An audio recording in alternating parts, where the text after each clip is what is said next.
శ్రీ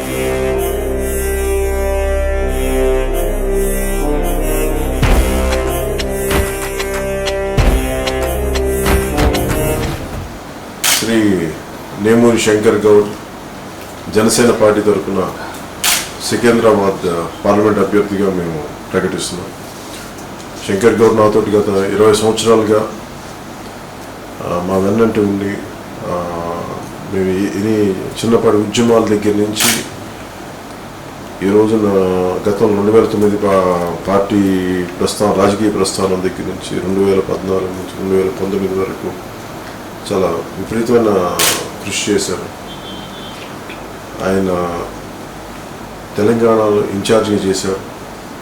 అలాగే మొత్తం ఆంధ్రప్రదేశ్లోను తెలంగాణ రాష్ట్రంలోనూ చాలా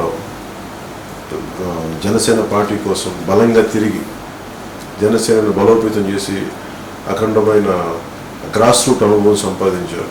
గతంలో ఆయన చిన్నపాటి బీజేపీలో కార్యవర్గ సభ్యుడిగా స్టార్ట్ చేసిన ఆయన ఈ రోజున తెలంగాణ ఇన్ఛార్జిగా ఉండి జనసేన పార్టీకి, అలాగే ఈ రోజున వారు సికింద్రాబాద్ పార్లమెంట్ జనసేన అభ్యర్థిగా ఉండడం నాకు నిజంగా చాలా ఆనందం కలిగిస్తుంది.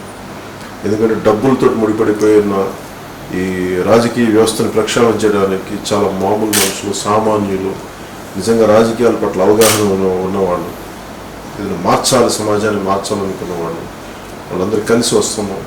మా వంతు కృషి మేము చేస్తున్నాం. అలాగే తెలంగాణకు సంబంధించి తెలంగాణ యువతకు సంబంధించి మాకు చాలా బలమైన ఆశయాలు ఉన్నాయి, ఆలోచనలు ఉన్నాయి. కాకపోతే దురదృష్టవశాత్తు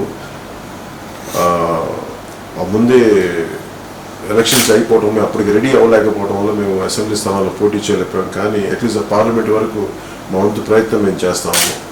అందుకని మా అభ్యర్థులుగా మహేందర్ రెడ్డి గారిని, అలాగే నేమూరి శంకర్ గౌడ్ గారిని సికింద్రాబాద్ పార్లమెంట్ అభ్యర్థిగా మాకు ప్రకటించడం నిజంగా నాకు వ్యక్తిగతంగా నాకు చాలా ఇష్టమైన వ్యక్తులు, జనసేన పార్టీకి అండగా నిలబడ్డ వ్యక్తులు.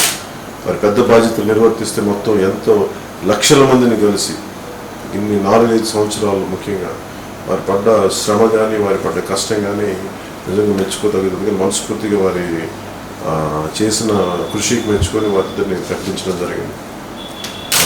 వారి కష్టపడి తెలంగాణకి ఏమేమి కావాలి, తెలంగాణకి ఏమేం చేయాలి, ప్రజలతో మమేకమై ప్రజలకు అండగా ఉండవలసిందిగా కోరుకుంటున్నాను. Best wishes. Thank you.